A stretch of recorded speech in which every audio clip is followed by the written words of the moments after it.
Rob Van Dam. The whole show.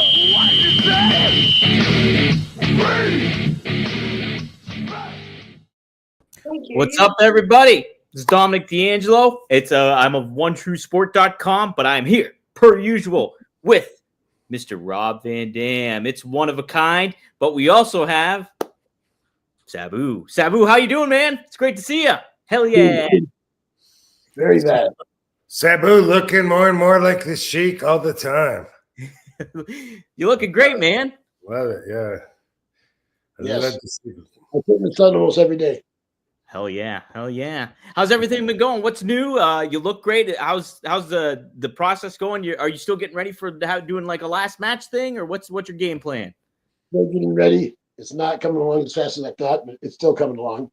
But the next match I have is in April, supposed to be against Joey, but he backed out. He's hurt. But I never said it was my last match. It's one of my last matches. It's my last match. Not if I win, I'll have another one. There we go. There we go. My best match. I won't be ready by then, but I'll try.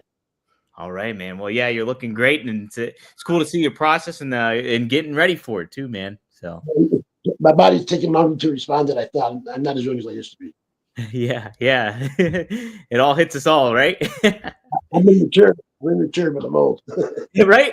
I think we all are in a little bit of ways. But the thing about that, Sabu, the other side of that coin is you're always the youngest that you'll ever be again. Yep. Hell yeah. Hell yeah. Yep. Well, we're live. I'm 20. I said I was 23 times. That's right. Dude, well, that's the thing, Sam. Okay, I'll ask you this question. I asked Katie and Rob this before. Hey, my girlfriend's 35. 34. Hell yeah. What does? My girlfriend's 34. Oh, okay, cool. Hell yeah. Oh, dude. Yeah, okay, I see where you're going. I see, yeah, we got a 20-year windows. I'm 54 and Katie's 34. Oh. That's not bad. 25-year difference. You got, but you said 34, and you're 24 years older. 25. Yeah, maybe. Yeah, why's everything got to be a competition with you, guys? Sabu, I'm going to ask you the question that I asked Katie and Rob too. The one time, can't stay on his couch, bro. Oh, no, that's not it. No, what age do you feel in your mind? Do you feel like a certain, for example, I think I'm 39 actually, but I feel like I'm 28 years old. That's kind of what I feel like. Is there a certain mental mindset that you have? Well, physically, I kind of feel the age, but sure. I'm immature still. I still laugh at stupid things. When I talk to people my age, I look up to them like they're old people. Or if I talk to one of my friends' parents, even if they're younger than me, I like put them over as if they're older than me. Yeah. I'm the same way. I do the same exact thing. Hold on. When I started wrestling, when I came up to my uncle's house, I was 19. He was 59, about my same age. But he was like he's almost broken down. I don't feel like that, but yeah, I feel pain, but it's sometimes tough. But I don't feel like 60. My pain is from wrestling, not from being 60. Mm-hmm. Yeah. Hey, Sabu, you remember that show we did, Terry Funk's retirement match, and we were in Amarillo, Texas? Yeah. I think Dory was 53. You thought he was old, right? Yeah, right, for sure. I wrestled Dory that night, and I was like, wow, he's an old man, but not too old for me to dive out of the ring and hit him with my big ass. I remember after that match, he had a footprint on his forehead. He did. Remember? That's right.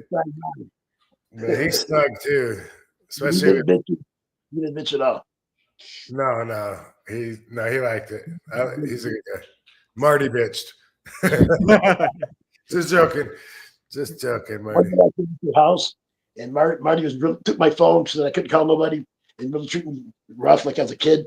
And I went to Dory, man, your wife's a bitch. And I go, whoops. He goes, yeah, I know, but it slipped, But he goes, yeah, I know. She took my phone after she didn't want me to make no contacts while I was with them because I was under their dime. He said, "You try living with her."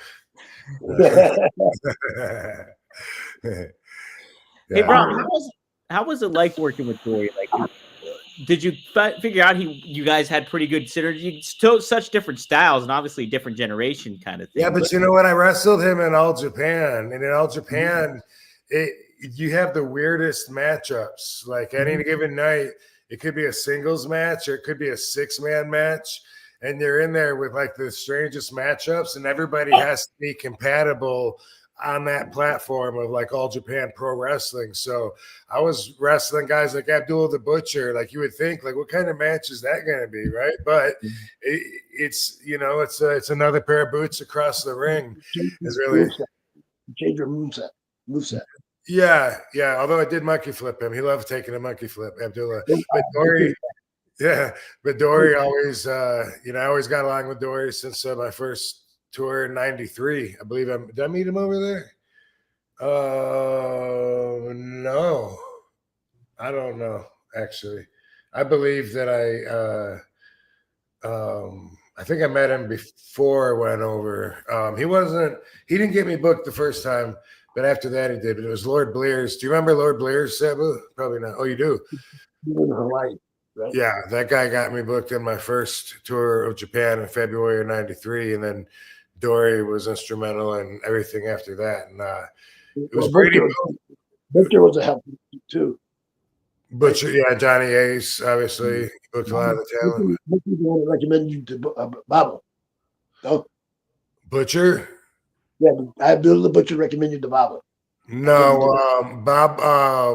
It was Brady Boone who put me in touch with Lord Blears and had to send a VHS tape and stuff. And then Lord Blears, got me hooked up with February '93, my first tour there. And then, but I also wrestled Brady for a Dory Funk show. So I'm trying to think like if that was before or after I started going to Japan, but I think it was before because I talked to him also down at in Florida at the Universal Studios. I remember talking to Brady Boone one time, and I guess it was Freddie Mansfield, and he was just like, "Man, have you ever gone to Japan? They would love your style over there because nobody was doing that stuff, back then and in the States." So it really stood out just because I was, doing some kicks and some high flying.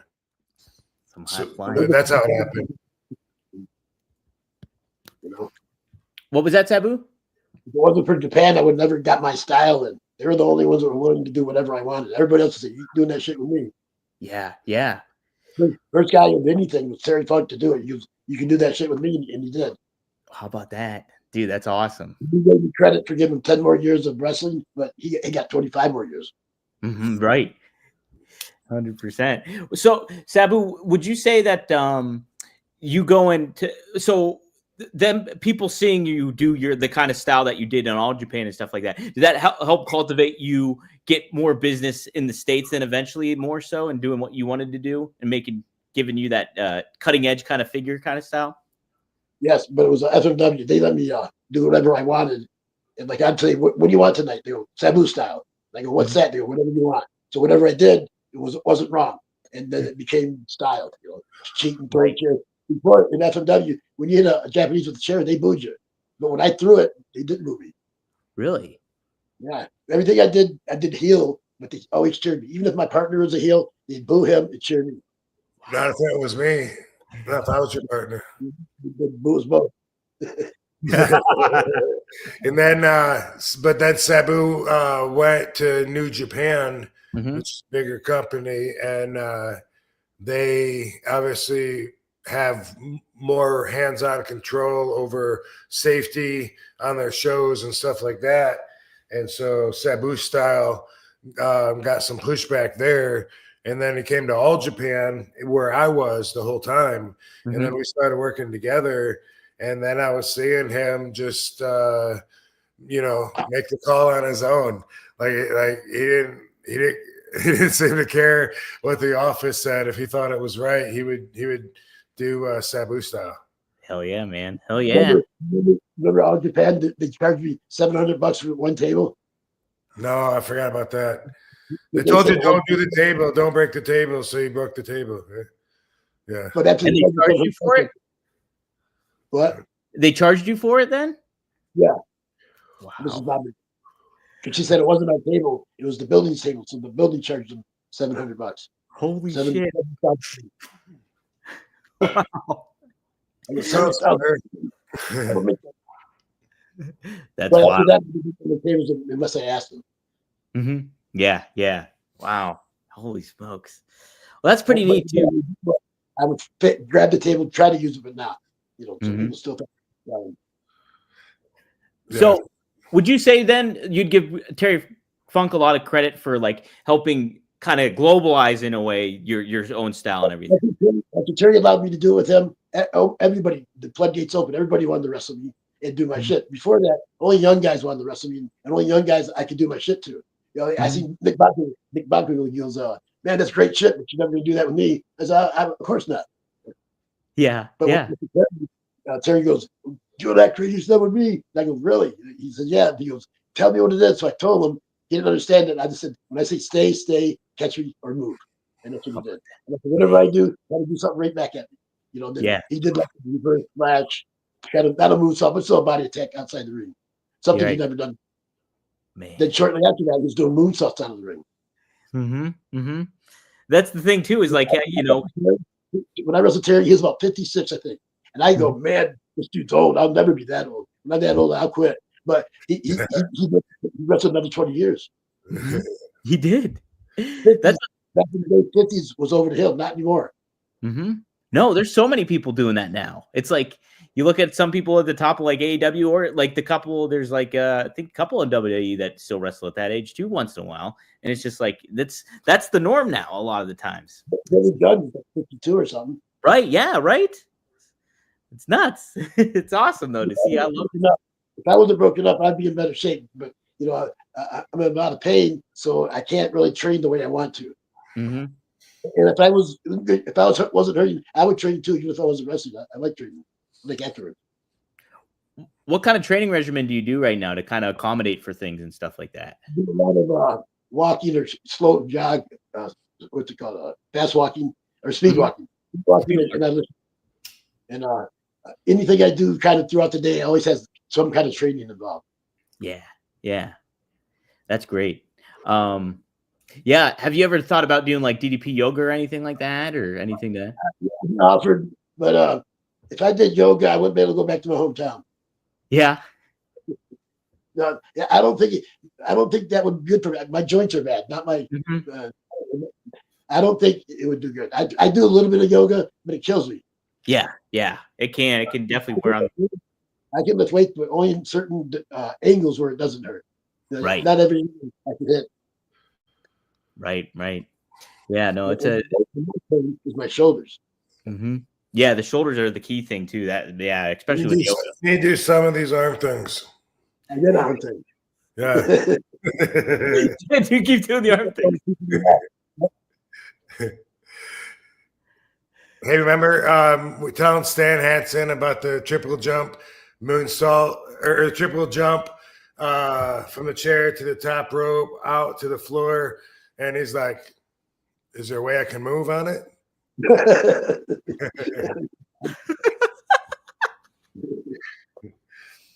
That's a good line. Yeah, remember I had to wrestle him, and I had to get beat, and I was pissed. And he goes, "Oh, it's gonna be one of them, huh?" You remember that? Yeah, because you had a nail in your boot. What? Because you had a nail in your boot. I know, but I didn't want to put him over, and he knew I didn't. So he goes, "It's gonna be one of them, huh?" Like he's going to beat the shit out of me, but he didn't. I worked. I just didn't like it. I wasn't gonna resist. Stop resisting. I didn't mind putting him over, but they wanted 5 minutes. Mm-hmm. I was ready. But one day I had bad knees. He goes, "No, kick my knees." I said, "I can work it pretty good." He goes, "No, don't touch my knees." First thing I did, kicked him in the knee, but I didn't hurt him. That's great. That's great. It wasn't that stiff. It's because I was good. Mm-hmm. Right. Yeah, that's it. Actually, after years of that, knowing him, I got to be good friends with him. Yeah. I've only met Stan a couple of times, but he seemed like a good dude. But Rob said too how much of a wild card he could be in the ring too a lot of the times. He's too good, and he's kind of a bully in the ring. Yeah, exactly. Yeah. We got some super chats in here. Some from Maddie here, and we got a couple. One from Frankie, Devin Dowling. We'll start with from Maddie here. He says 97 you guys versus the Eliminators is epic. Who are your guys' favorite tag team opponents that you had to go up against? Would you say? Did you guys have ones you always had good chemistry with? You think or enjoy? Hayabusa and Izaki. Hayabusa. We only wrestled them that one time, but I like a lot of what other people were enjoying was a bit of a struggle for us, and so like it'd be like just going to work for us and having struggle. Like, man, they weren't selling shit, or they were being, if we got them again tomorrow, man, we're gonna have to boom, whatever. It'd be just like a day at work, but it would come out a lot of times because it was so competitive, because of the mindsets. It would come out with great matches with the Dudleys and with the Eliminators. We didn't wrestle the Gangsters. I don't know why. Wow. Yeah, we wrestled them. Huh? We wrestled them once. The only time I remember doing it was when we came back from the Monday night thing and everyone was hitting the ring with lights out. I don't think we had a singles match. We wrestled them. We worked again. We started with them, and then Eliminators interfered. So it was a 3-2-2-2. Oh, okay. Oh, okay. Well, if you're gonna put it that way. Yeah, that's some wild opponents you guys had, but yeah, definitely memorable ones too, for sure. Candido and Lance Storm. Yeah. Who else was there back then trying to come after us? Roadkill and Danny Dory. Those guys are fun to work. Yeah. Yeah, those guys. Man, I was. What was that? Roadkill's one of the best. Well, here we go. I think the first time I did Event Terminator was to Roadkill. In the daytime, like in the arena, like I wanted to try it, and I was like, you do that with a young guy. You wouldn't do that with Nick Rocker. Not doing that with Nick. I don't think you did. Move. Yeah, I tried all my moves. I first used them on green guys who didn't have choice. Right. Yeah, exactly. Yeah, try him out on that. In the early days of ECW, when I put a guy through a table, I give him an extra $100 if they told everybody it hurt. Yeah. Then I pushed Taz back into a table, and it broke, and no hurt. You told everybody it didn't hurt, so everybody started doing it. And I go, why wouldn't the floor be softer than the table? The table breaks my fall before I hit the floor. Right. That's it. So the table was a crash mat. That's it. Yeah. Mm-hmm. No, it's that definitely different. The table sometimes it goes. Mm-hmm. What was I going to ask you too, Seth? Oh, I know you talked about this plenty of times, but I always find this such a cool thing is like you working like Dave Meltzer in the dirt sheets where like people think you'd like botch a set and stuff like that, but it'd make you look more like wild and unpredictable and stuff like that. How much fun did you have kind of doing that aspect of it all and leaning into that a little bit? The fun part is just being it's professional to me. I don't like people knowing what I'm doing before I do it. And I don't know my exact plan because when you paint a freehand or freestyle, you don't really have a guideline. You go with what you feel. Same with wrestling. I don't really have a guideline. I go with what I feel, and the guideline comes to me during the match. You know, well, so and so this time you guys get heat. This time you come back. So I get heat and come back to what I feel like. Yeah. And usually I'm right. People still pop. But with WWE, when I did the stuff that wasn't scripted, they didn't like it. Even though it was good, they didn't like it. Right. Yeah. No, that's the thing. Would you credit getting those instincts from Sheik, or did you get that from a lot of different people, would you say? Well, Sheik is trained me to learn instinct. Yeah. I wrestled every night for 7 days for like 3 months, and every day was a lesson. Every day I had a do something, improve something different. Mm-hmm. Yeah. Improved it. What I was doing, then moved on to improve something else. What I already did first, I already had that down. I didn't move on to that. Yeah. Yeah. You don't want information until you're good at it. Mm-hmm. Yeah. And like I know. guys, do what you like to do, and only do what you do good. Mm-hmm. Yeah. Practice it. If you do that good, do it in the ring. Absolutely. Absolutely. Yeah, that's great. I do things what I want to do, not things I have to do. Mm-hmm. Right. Yeah, you can, and you know how to make it make sense in the ring and make it all kind of happen in that way, make it develop. Mm-hmm. That's awesome. Let's do another one. I pay especially attention to detail. My detail, when I pay attention, you'd be amazed at how little things I pay attention to. Right. Yeah.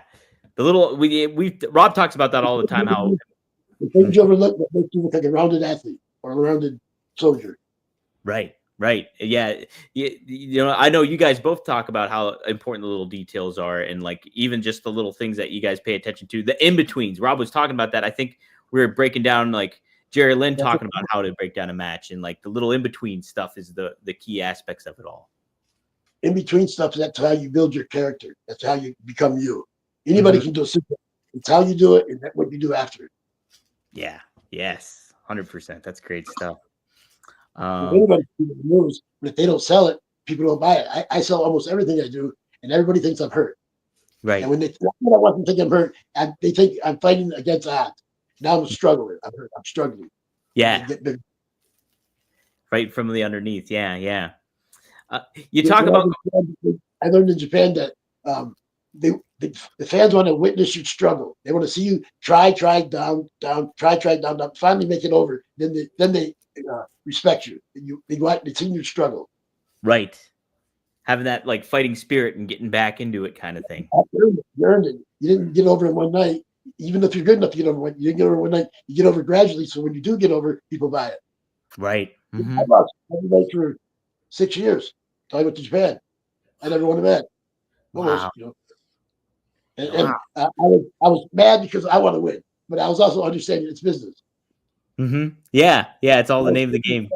Putting a spot on the show. Not everybody can be Stan Hansen. Not everybody can be the Sheik. Sometimes you just have to be a nobody.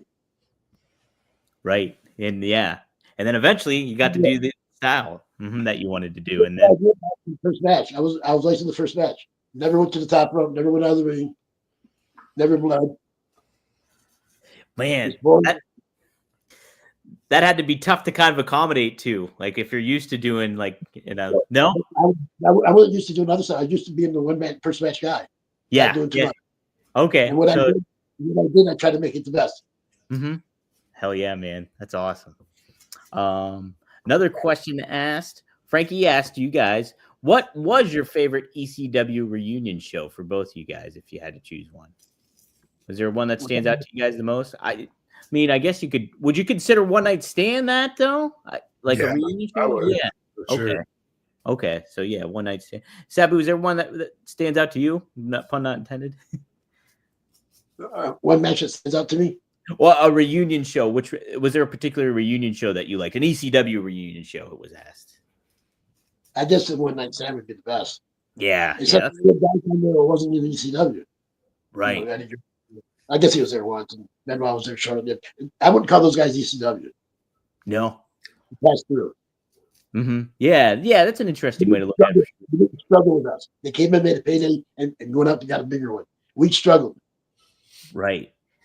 Like, yeah, they were part of the thing, but when you really think of ECW, you think of you guys, and you think of like the W. Those guys used to do what they're told. When you wrestled for Paul, ECW, they could do whatever they wanted, and it got over. Mm-hmm. For that, they would never got over. They wouldn't know they could do that. Yeah, that's interesting. Yeah, that's an interesting way to look at it for sure.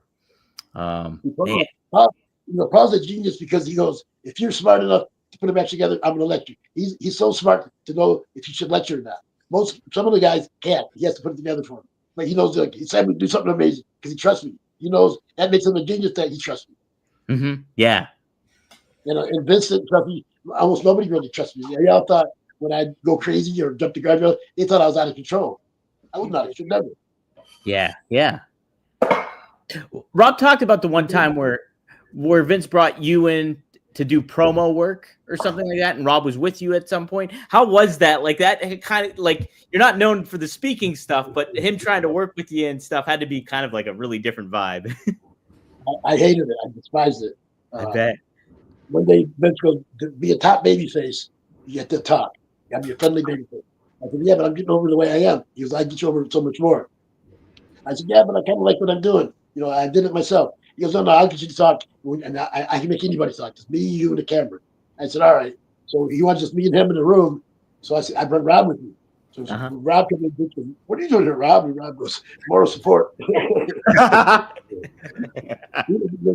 was there. But I couldn't do it. He goes, say homicidal, genocidal, suicidal. I am Sabu. I can't do that. I don't call myself that.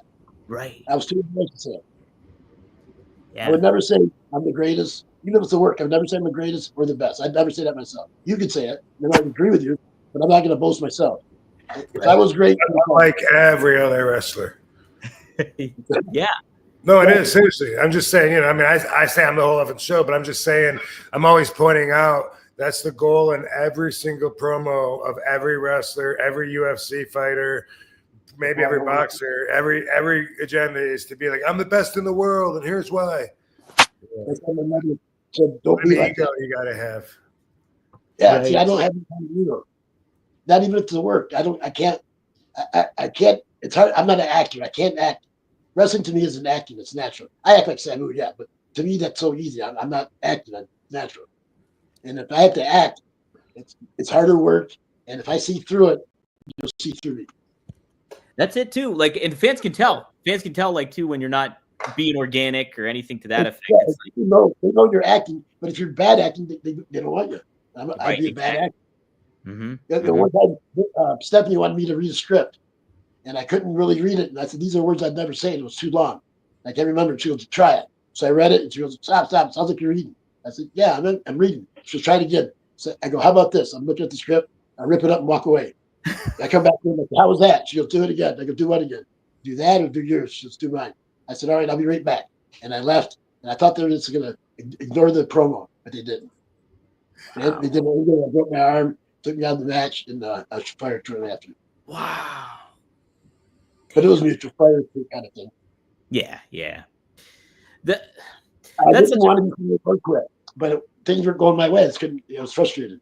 I thought I paid my dues for them to give me a chance my way, but I couldn't even do most of my own moves. I couldn't hardly break a table, couldn't double a chair, shit like that. I couldn't do them. Right. But I remember about talking with Vince is, I'm trying to middleman and trying to help make Sabu comfortable, but not make him do something he doesn't want to do, you know. Sure. And then Vince is trying to, I guess, tap into what he sees in Sabu, and he goes, quite frankly, he said, I think you're a bit of a sadomasochist. And I didn't know what that word meant. And I laughed at it. You're a sadomasochist. And Vince said, well, frankly, Rob, so are you. Oh, what does that mean? Yeah. I didn't know what it meant till later, but I was like, wait, I don't know if that's good or not. What you mean?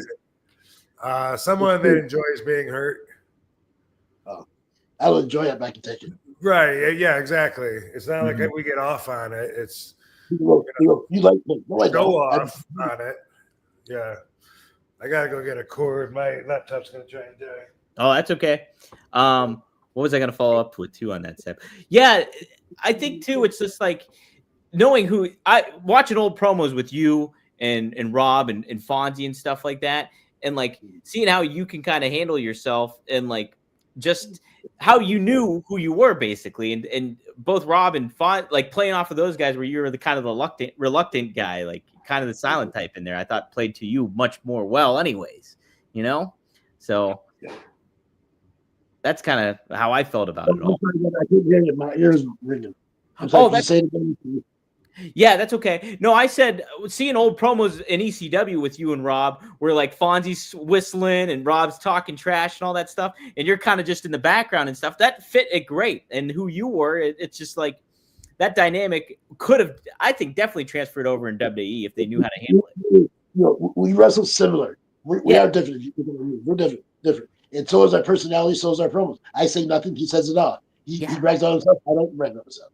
I act like an egotistical bastard, Yeah, but right.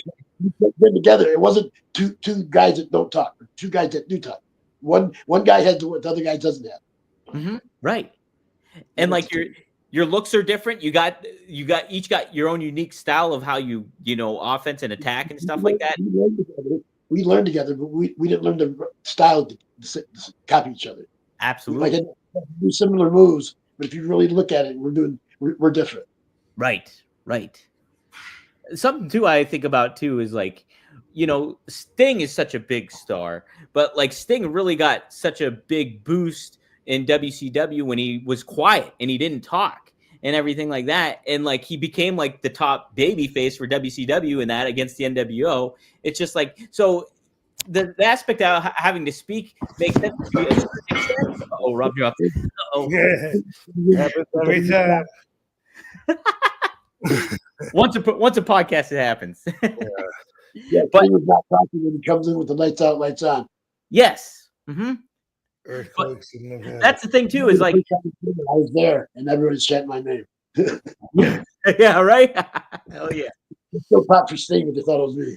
They thought it was you, right? I bet. See, that's the neat thing, though, and like, but that speaks to like how you handled yourself in ECW. I think could have transferred over in WWE if they knew how to position it in the right manner. Right. If they let me do my thing, trust me to do my thing, but they wanted me to do my thing sort of under their guidelines, and then eventually dissolve their guidelines. I was too old to do that. I was 20 years in the business. I already was developed where I didn't want to change my style. I was proud of it. I was happy with it. And I'm not just a worker. I'm a wrestler. A worker could be any character. You Dory the Clown, you Bob Orton. I can't do that. I'm not a worker. That kind of a worker. I'm a wrestler. Right. That's it. And I thought wrestling was the bottom line. If I can't talk, so what? At least I can wrestle. But they go, if you can't talk, you can't wrestle. No, it's all about the how you can have charisma, but you don't necessarily have to convey that with what you have to say. My uncle said I had something special because I connected with everybody in the audience without saying a word. Right, 100%. I point up. I don't even point at them, and then they're popped for no reason because I'm pointing up for no reason. Yeah, exactly. I love it. Hey Rob, you know why I point up? Do I what? You know why I point up? I think you started doing it in Memphis, and because you almost hit the ceiling. Right. Okay. And Wikipedia says I do it in honor of my uncle. So you do. That sounds better. Yeah, he just started doing it in Memphis and pointing up at the which he didn't hit. I think they said during the match they might have said, I think he might have hit the lights or something like that. But my hair did. But anyway, I'm imitating Chicken Little, the Sky's Falling. Oh shit! Oh, how about that? Wow, that's crazy. I know. I read that too on Wikipedia that they said they do it. My uncle imitated Frankenstein and King Kong. Yeah, really? Hell yeah! That's How? Well, so? Like he moves like this and acts like something buzzing by him. It's King Kong swatting airplanes, and the other guy is kind of a monster. Yeah, cool. Mm-hmm. Yeah, he was trying to swat airplanes and be a monster. Hell yeah, that makes plenty of sense too. Nobody knew that. They thought he'd be crazy. Hell yeah! In my mind, I imitate the Sheik, Jimmy Snuka, Tiger Mask, those guys. So in my mind, I'm imitating those guys my way, so nobody knows that. So I don't look silly to you. The Sheik don't do that. But in my mind, I think I'm doing it like he does. So those three guys make Sabu. Right. And then you turn it into your own thing anyways, too, when you do that. I don't think their moves, I think their actions kind of. Right. 100%. Yep. Right. Rob, is there anybody you maybe subconsciously did that with too? Like you kind of patterned yourself after and adapted some stuff that you've seen? I just was on purpose. I do that. I put the conscious in there. Oh. Well, I don't imitate somebody I don't know about. I imitate somebody I admire, conscious. I say, Right. That's the way to do it. I resemble the Sheik, but that's subconsciously. I'm not trying to. And sometimes when I talk, when I hear an interview, I go, "Fuck, she could have said that." Damn. Remember that time we went to Vermont and he goes, "It tastes like somebody pooped in my mouth." Yeah. Yeah. I just said that the other day, I think. It tastes like somebody pooped in my My uncle was the funniest guy in the world, but in the ring, he's the toughest. Oh, there we go. Now I see how it happened the first time. Oh man. So your uncle, He does he got a drove. good sense of humor? Yeah. Yeah, that's awesome. But he lived a pretty clean life. He didn't drink or smoke, and now and then he'd hit a joint and go, "Ooh, that's good." That's great. He didn't care if he did. He didn't care. He just smoked cigarettes. Yeah, that's awesome. That's My awesome. uncle was hip. He was cool. Dude, I see older pictures of him, and he's like such a sharp dresser. I'm like, damn, he got style, man. He was cute every day. Yeah. Awesome. He told me and Dango when we first started wrestling, to always like dress sharp because we're representing the wrestling business. We never did because we didn't have any nice clothes and still don't have any nice clothes. But what's that? We were young. We were kids. We didn't want to wear a suit. But it was a lesson that I remember him trying to, tell us.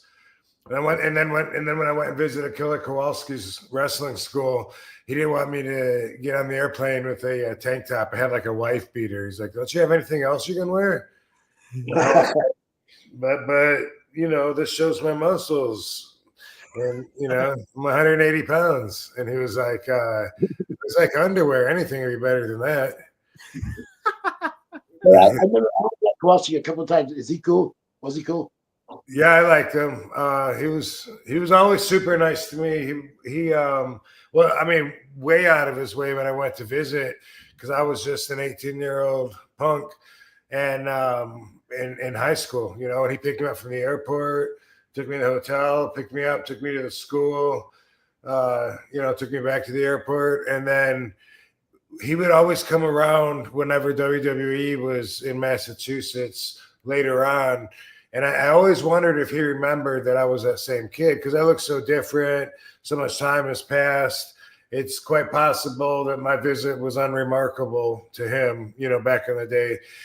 So I could never really tell or not, with a straightforward answer if he remembered that or not. But he was always cool though, and he would always have students with him at the WWE arenas, and he would always introduce them to me and say, "This guy's the best." Yeah. That's really awesome. Wow. Yeah. Hell yeah, that's great, man. That's awesome too. Sabu, is there something they got here? He really put me over strong. That's awesome. Yeah, he's the best that ain't trained him, right? He's the best, man. Yeah. He's the what? He said you're the best, but he didn't train you. No, he almost did. No, but him and Sheik got trained by the same person. Did they? Really? Yeah. Wow. Well, I didn't know that. Yes, sir. Bert Ruby trained both of them. Whoa. Wow. That's great. I'm writing that down. Bert Ruby? So I kind of feel like, like I got some of the same old school fundamentals passed on to me. That's sweet. You're old school. Mm-hmm. Well, no, ton of Sheiks, but some of Kowalski's too, probably, or at least Bert Ruby's. Yeah. Well, the guys kind of had the same rules, don't smoke in the dressing room, take it serious, go to the gym, wear a suit. Wear a suit.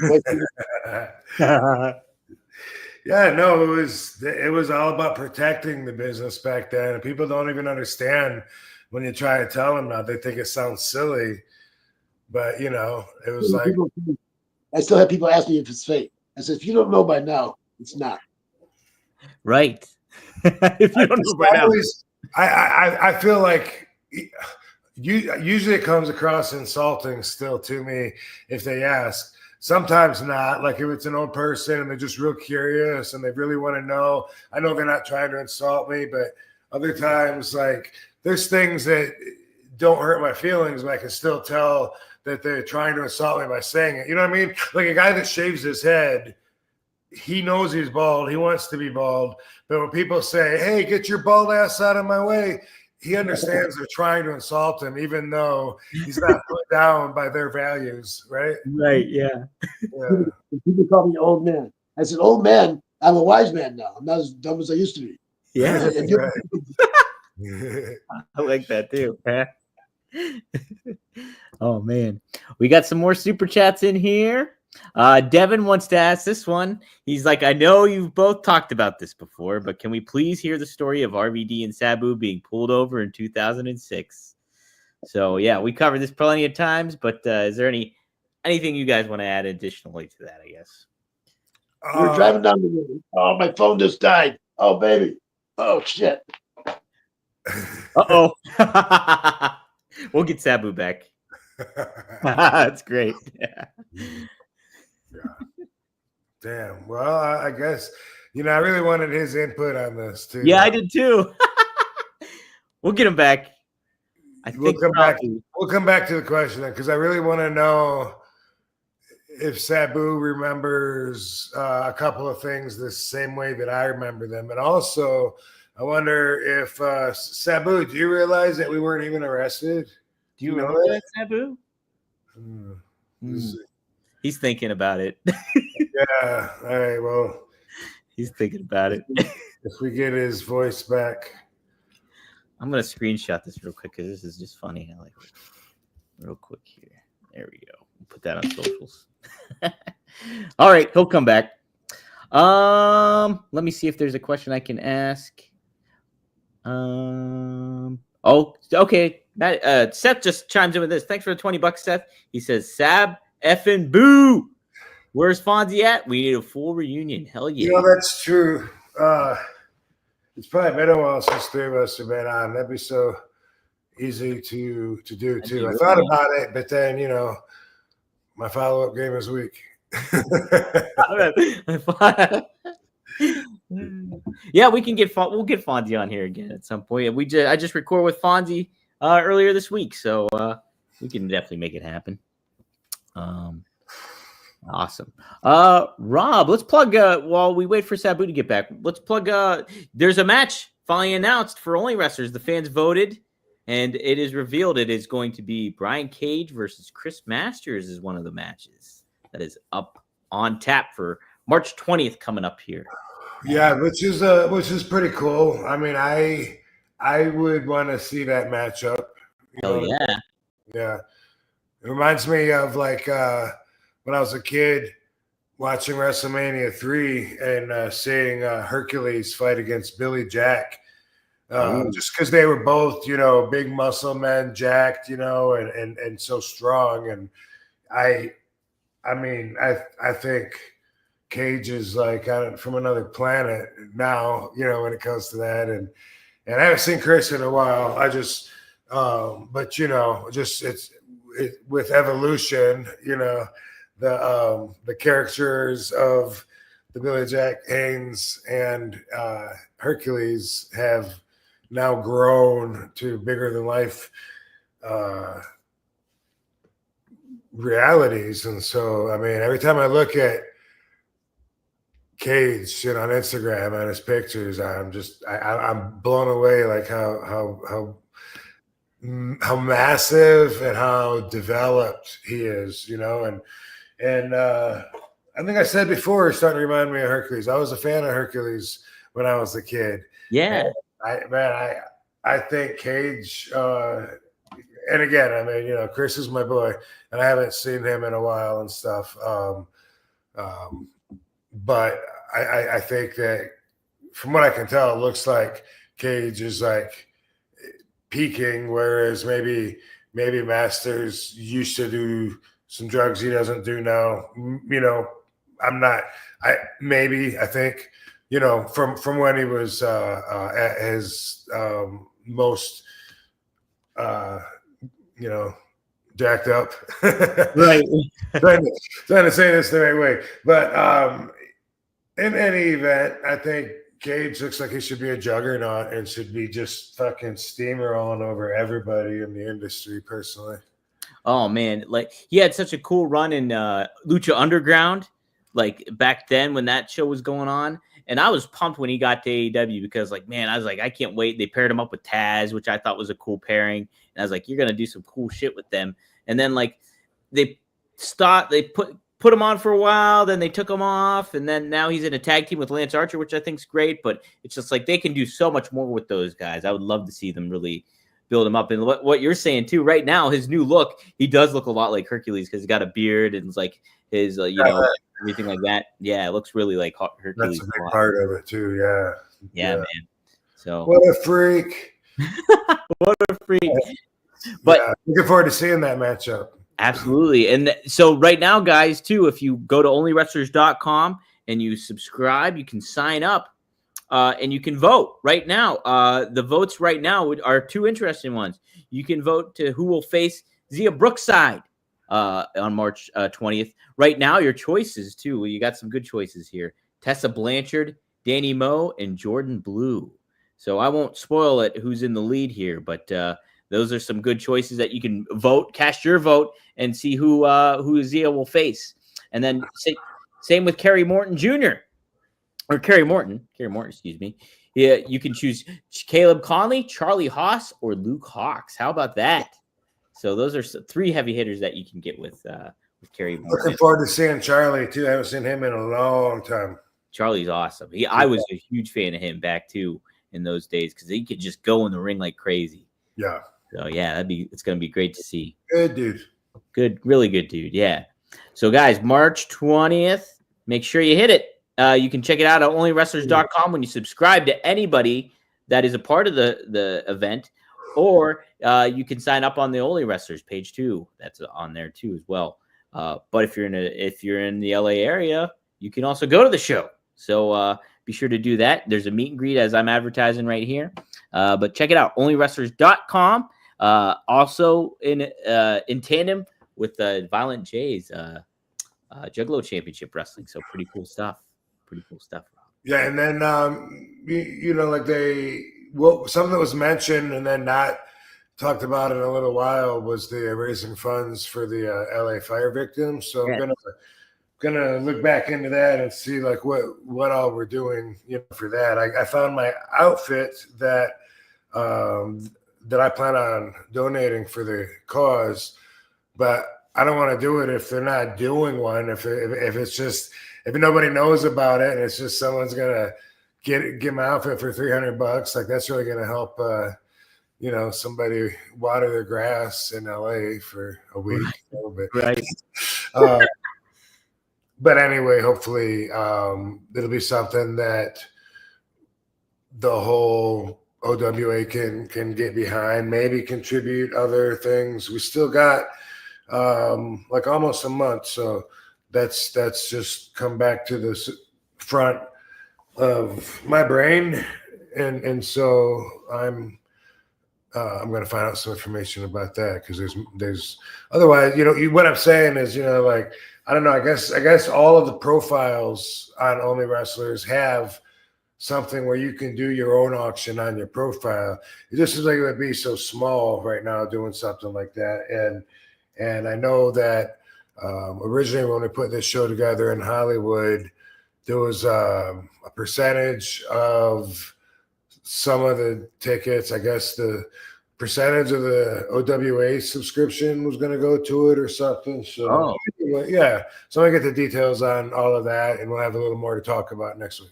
Okay, cool. Yeah, and if there's anything we can do on the show and stuff like that, I'll be happy to make a graphic or do anything like that to get the word out about it and send out some links or whatever. So we can make it freaking happen. Trying to think what else we can do here while we wait for Sabu. He's got to recharge his phone because it just died, everybody. We had Sabu on if you're just tuning in. Hopefully we'll get him back here. But Rob, is there a quarter after maybe? Yeah, we could do that a little bit. Let me see if there was anything in the news I wanted to chat with you about real quick before we cover anything else. Let's see. I wonder if anyone in the chat room is as interested in the declassification of the JFK files as I am. Oh yeah. So what all have they released, if anything, yet? It's kind of a work in progress, right? That they're going with. So yeah, and it keeps. I don't really know if it's going to go anywhere. Like the latest news was the FBI found like 2,441 random. Don't know if that's the exact number. Document they found, from the Warren Commission from like 1967, Mhm. but from what I understand, that means it wasn't turned in, and that's why it hasn't been turned over. And so it seems that, and I mean, I can only put together information tidbits from what I get, from looking around and seeing different things. But one, they think that there's evidence that there is a second shooter, and that's pretty big. That's pretty big. That Lee Harvey Oswald was not the lone gunman. Yeah. We don't know yet for sure that it's evidence, but this politician, what is she? Well, her name is Luna anyway, and you can look her up on YouTube, and that's all she talks about is it looks like there's two, and it has a lot to do with the magic bullet, how that's bullshit, Right. And how there was other bullets, and then also they were studying Lee Harvey Oswald long before this, and so I understand some of those papers have now been released. Hey, Sabu made it back. Hey, what up, Sabu? Can you hear us? You might have to hit unmute, Sabu. That unless we can't hear you. Yeah, we can't hear you. We can't hear you. We can't hear you. There we go. Hey, but anyway, yeah. So they acted like Lee Harvey Oswald was this, strange, out of nowhere, goofy guy. That anyway, they've been following him for a long time. He'd been working with the CIA and the FBI. Had been following him. Had a huge report on him for like I think 3 years or something. And so anyway, that alone also tells us that the Warren Commission was bullshit. Yeah. So that's, I don't think we know much more than that now. And I think they're even talking about redacting everything, but I really don't know what, it's like, it's hard to get updated info that's exciting, because you look at something from like 9 months ago and they were as excited as they are now. Mm-hmm. And obviously now there's those extra files, but at the same time, one of the interviews said that somebody said that Trump told him if the FBI showed you what they showed me, you wouldn't want those files to get out either. Wow. That was what said, yeah, and it's like how I don't if the CIA is involved in setting up the plot to assassinate JFK, which they likely are, then I don't think the world could take it. I don't think the United States could take that without losing all trust in our government, personally. Absolutely. Right. Yeah. I know that's the thing that's so wild about it, is like, you think about all the repercussions that'll have, like, if it does, everything comes to, fruition and you see all of it. It's any thoughts on that? No, I'm not listening. Just talking about the JFK, the Warren Commission report. Hey, have you seen the new footage where the guy in the front seat shot behind and hit the Yeah, that's not even new. You know who first showed me that footage? Pee-wee. And I thought, I can't believe this guy is such an idiot. He's going, no, you can see it right there. And it looks like the driver turns around and shoots. And Pee-wee was saying, you can see it right there. And I was like, I can't. You really think that he could do that and get away with it and nobody would fucking know? And now people are starting to like believe it again. Or it's like, well, it's a whole conspiracy theory. People think that happened. He turned around and shot right in front of everybody. It's not new footage though. That's the Sabu film and Pee-wee. fucking Pee-wee. Fucking Pee-wee. Sabu, does that stuff interest you though, like the JFK stuff or like any of the conspiracy theory stuff? I like that shit. Yeah. And hey, there you go. So also, and then also along with that is possibly some information on RFK and MLK as well, because all of their assassinations leave a lot of facts to be desired. Right, absolutely. RFK was in front of him, but he got shot in the back. Who's that? RFK, the gunman was in front of him, Sirhan, but they said, oh, right. He got shot in the back. What? Oh, right, yeah, no. RFK Jr. says he doesn't think Sirhan's gun shot his dad at all. Right. Yeah. Wow. Because it came from the back, like you said. Yeah, man. Well, Sabu, right before your phone died, that question, we wanted to circle back to it real quick. Let's find it here. Yeah, like Devin said, I know you talked about it before, but can we please hear the story of RVD and Sabu being pulled over in 2006? So, yeah.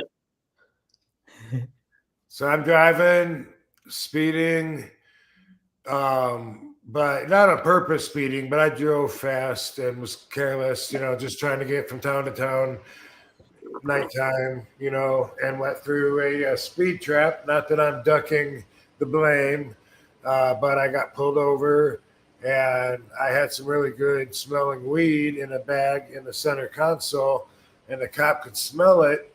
And so, I was just like, yeah, we got weed, it's right here. And, pretty soon they pulled all our shit out, all our luggage all over the ground and everything.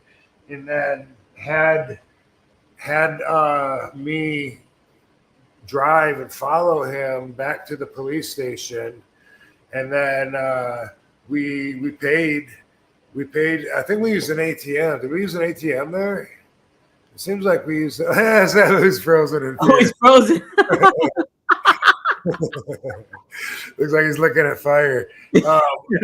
I feel like we used an ATM machine right there. It was at the fucking police station. But anyway, we gave him some money. We left, and then Sabu was like, "Oh, we need to tell Johnny, what happened." I'm like, "Why the fuck would you tell? Why are you gonna self-snitch?" Like, dude, because I got pulled over lots of times and never worried about telling anybody, and nobody almost ever found out, So that was like the furthest thing from my mind. I didn't realize how big of a deal that it was. But like I've been saying lately, even though I've heard me in interviews talk about the big arrest, I now know that I wasn't even arrested. So that's what I want to ask Sabu about and see if he realizes that. Yeah. If he comes back. If he comes back. That had me going. I was like, Sabu's really into this, so I wonder what he's going to say. And then he was frozen. Yeah,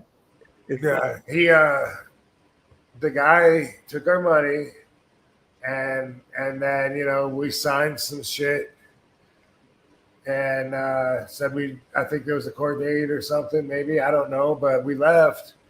And then he came out in the parking lot while we were getting in our cars. And he said, "Oh, hey, I'm sorry." He goes, I forgot to get your mug shots. He goes, let me get him right here. And he took our mug shots, look this way, look that way, standing in the parking lot. And that's what I want to ask Sabu if he remembers that. Because that was like so weird. And now I realize that was not an actual arrest. That was bullshit. Wow, that's crazy. I never getting mug shots in the parking lot. That makes zero sense. Right, and you don't drive when you're arrested. You don't drive when you're being detained. You know what I mean? Like you lose your rights. So that never happened. Man, that's crazy. Let's get a couple super chats. I know I got suspended for 30 days. And then, both championship belts were forfeited. And then I felt like felt like ECW was in the toilet, swirling down the drain, and that they wanted to flush it. Yeah. And so my passion was gone. I said, all right, I'm finishing up my contract, and then I need a break. I'm not going to resign. And talked many times about what it would take for me to resign, and I chose spirit first. It was priority for me to get my spirit healthy, and I couldn't do that if I was chained to a timetable, because I'd be counting the days till I had to come back. What they offered was, how about you sign for 6 months, or you sign, it says you'll come back in 6 months, you go enjoy yourself. Okay, a year, whatever. And I was like, I can't do it. I got to know what it feels like to be free in order to grow from where I'm at right now. And I just knew that, I've been doing a lot of inside studying, and I needed that. The career had been so consuming for the last 7 years that I felt like I'd had enough of giving everything to that, and I needed my spirit to be healthy again. I needed to be detached from what was consuming me, and only then would I be able to grow enough to where I would know when it would feel good and I'd be strong enough to go back. And it never fucking happened. Yeah, man. When you think about, were you kind of checked out of wrestling at that point too, for just the aspect of wrestling and the hustle and bustle of what the WWE ecosystem was? I was then. I didn't care if I ever got set foot on an airplane again. Right. I did not want to travel. I was done and burnt out with everything. And some months went by, and I didn't want to do anything. I wasn't looking into it. And it was a friend of mine, Kirk White, who's a wrestling promoter, big time wrestling nonetheless, in California, not the shitty one in Ohio, but Kirk White said, hey, I've been talking to this guy in Portugal. I guess he's going to book you there. And I'm like, what do you mean? He guess he's going to book me? He said, yeah, no, I guess, he's, and I guess, he's going to book you in Portugal. I told him I'd take this much, and he said, okay. And I was like, oh, he did. And that set my new standards. And I owe Kirk White for that, because after Kirk, that became my new standard. And I was like, well, I guess it's worth it to leave home if I'm going to be getting this much. Any less than that, I don't want to do it. And that was probably 97, 98 or whatever. And then, and also the promoter in Portugal became a good friend of mine as well. Oh, yeah. Wait, so this happened in before you went to WWE? That book and pray? 97, 98? Oh, that doesn't make sense, does it? Would it be 2007 or 2008? Yeah, I guess it would. Yeah. Yeah, you're right. I was trying to line it up too, because you left WWE in 2007, right? Initially. Is that right? Yeah. And then you started. Here's why I don't know how, though, because this always confuses me whenever I stay thinking about this long enough. ECW One Night Stand was in June, right? It's a June pay-per-view. Yeah, June. I won the WWE Championship belt. Okay, then I got a few weeks later. Now it's July. I get suspended for 30 days. Now it's August. I didn't think I stuck around that long, so I'm trying to figure out how did I make it into 97. But I know I did. 2007. No, 97. Wait. No, 2007. Yeah, that's what I'm trying to say. Yeah, 2007. Yep. All right. Yeah. So I don't know. I guess I was around a little bit longer. Maybe I had the belt longer than I thought I had. Maybe I I don't know. I just remember my contract was coming up, and then I'm taking a look right now. Let's see. So WWE 2007. It says we're taking a look. Oh, there's a lot of stuff on you. Okay, here we go. He returned to the independent interview. Okay, the day after. Wait, let's see. It's not giving me a date. So, okay. Rob Van Dam once again faced Orton at One Night Stand on June 3rd, this time in a stretcher match. Although it looked as if... A year later? How the fuck did that happen? So this is like...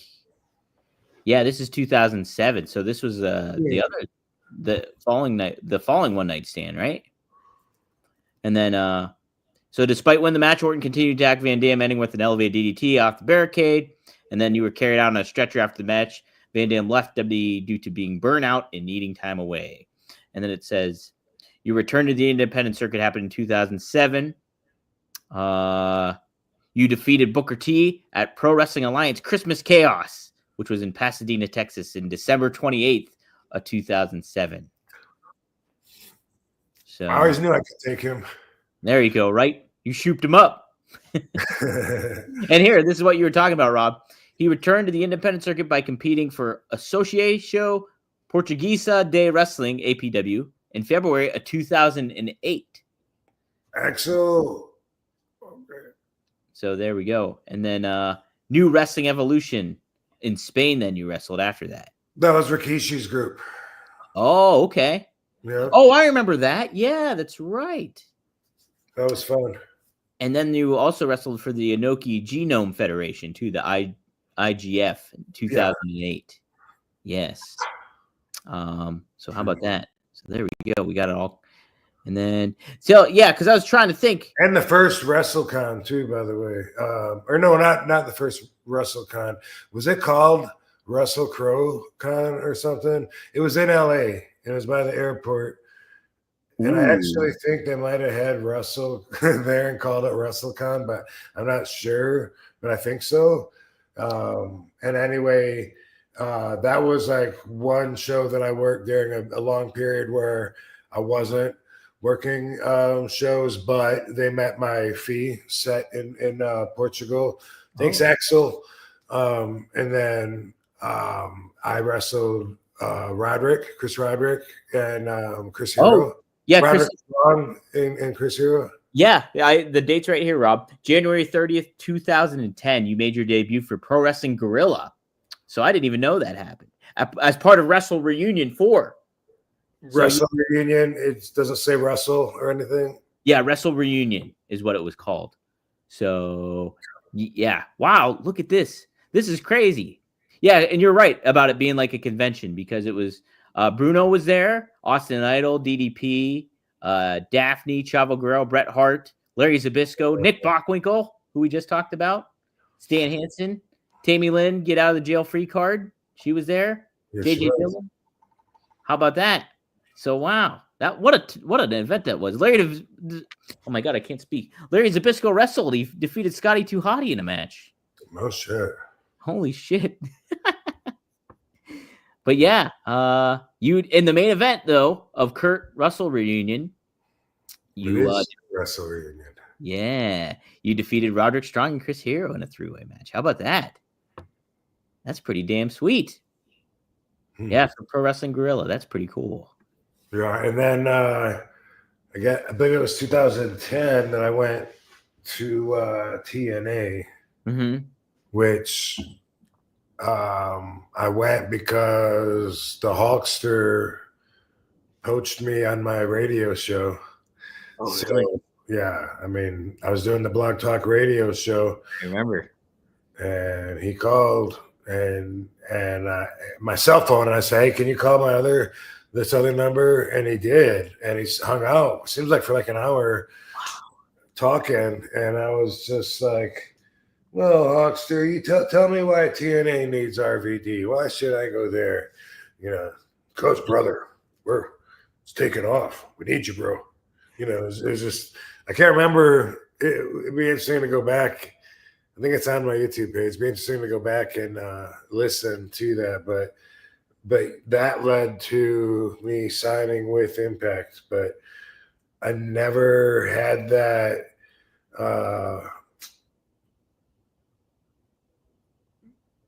whatever it takes. That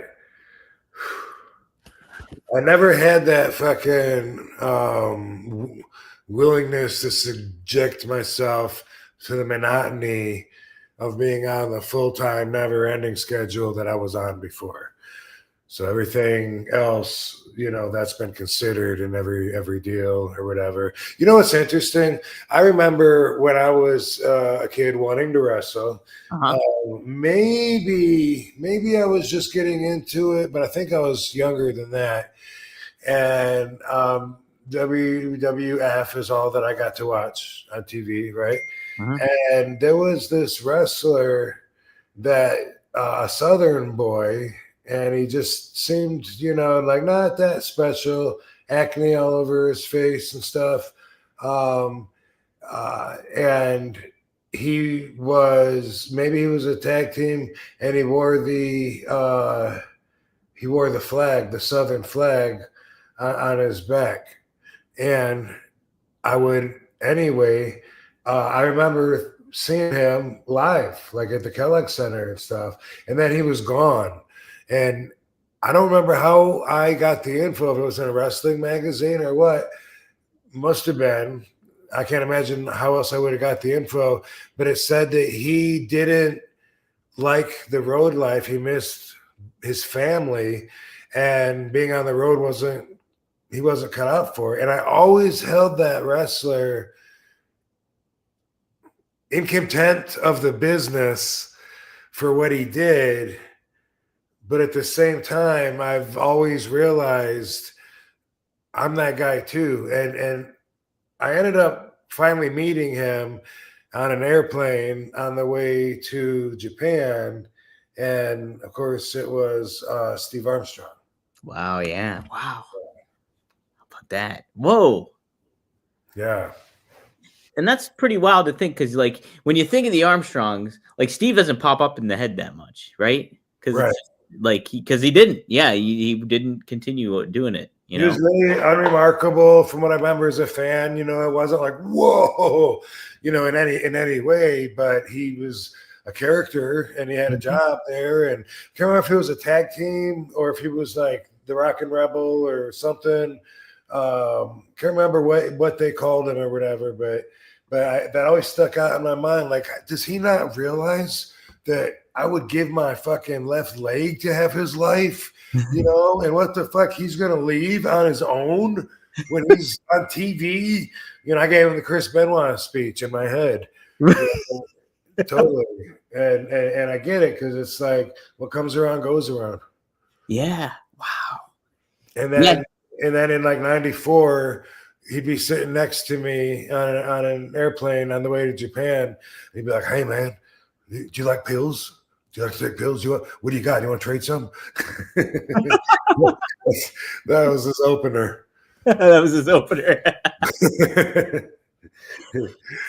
Yeah, he came back in WCW and wrestled for a few years, but he didn't, like, to your point, Rob, he was just, he didn't stick around with it too much.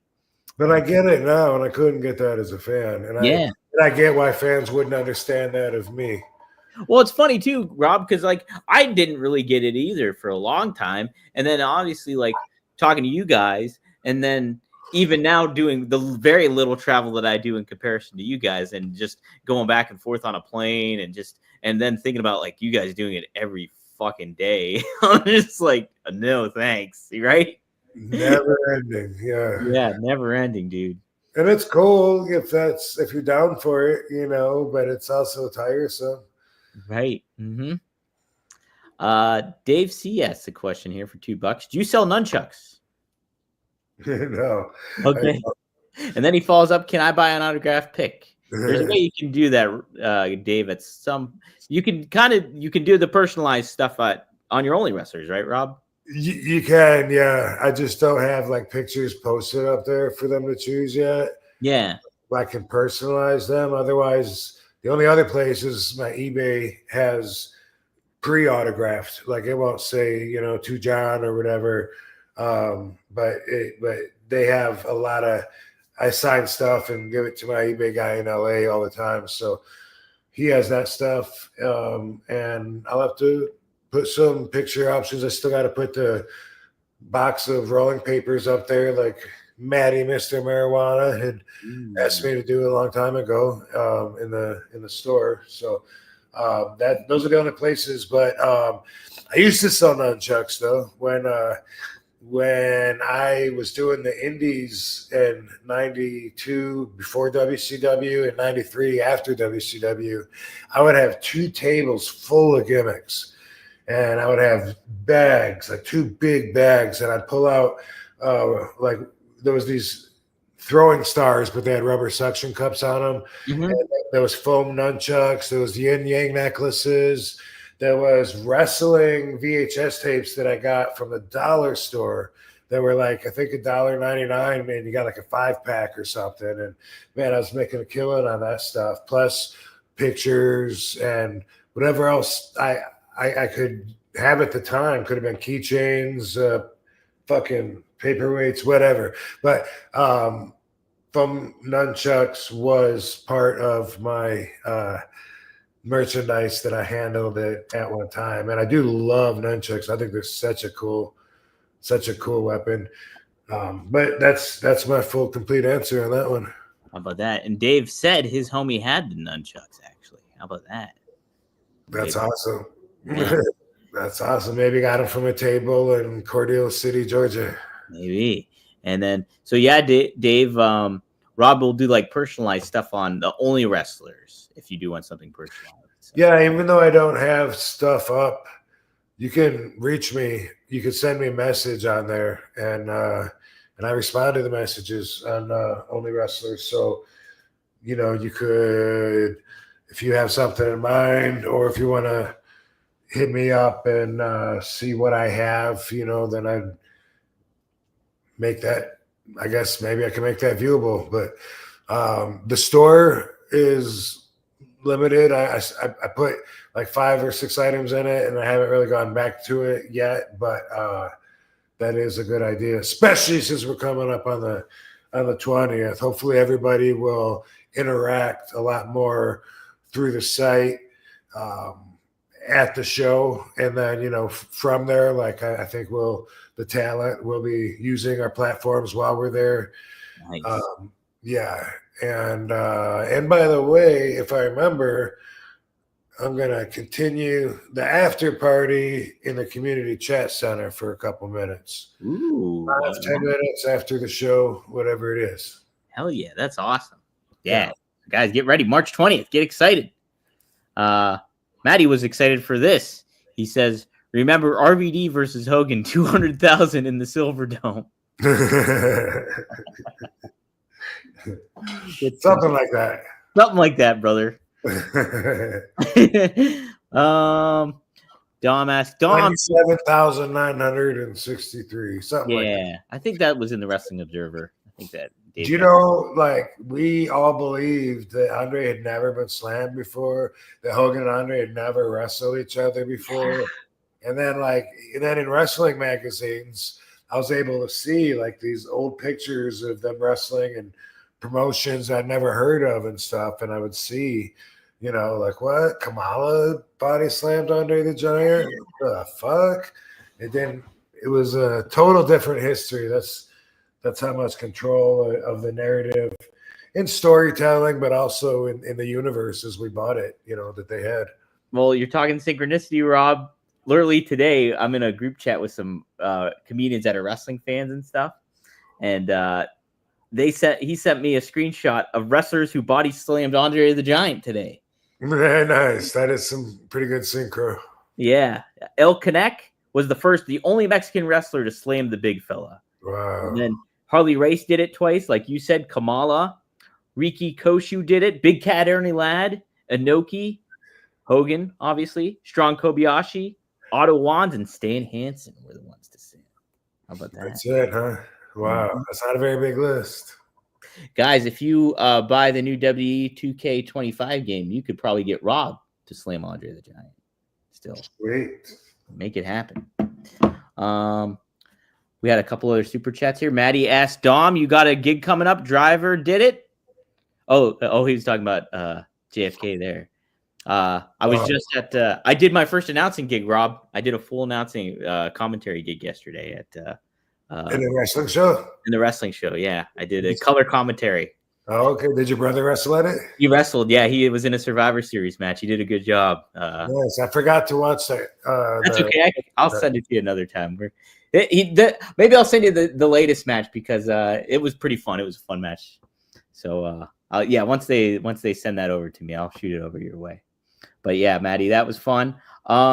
Is there a Sabu RVD figure pack signed? Would be sick. Do you guys? I don't think you guys have a 2-pack together. I don't think so. The only one that I can think of is a 3-pack with Taz. Yes. Yeah. But otherwise, I don't think so.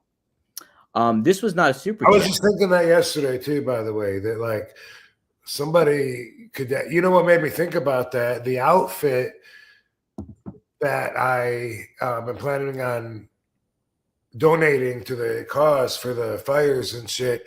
It's one of the ones that I used to wear in '96 in ECW, and I can just picture me wearing that with the wrestling with Sabu in Japan, but also like in ECW, and it's like, well, I'll show it to you. I'll show you next week. Hopefully, we'll have the auction going, but it's flames.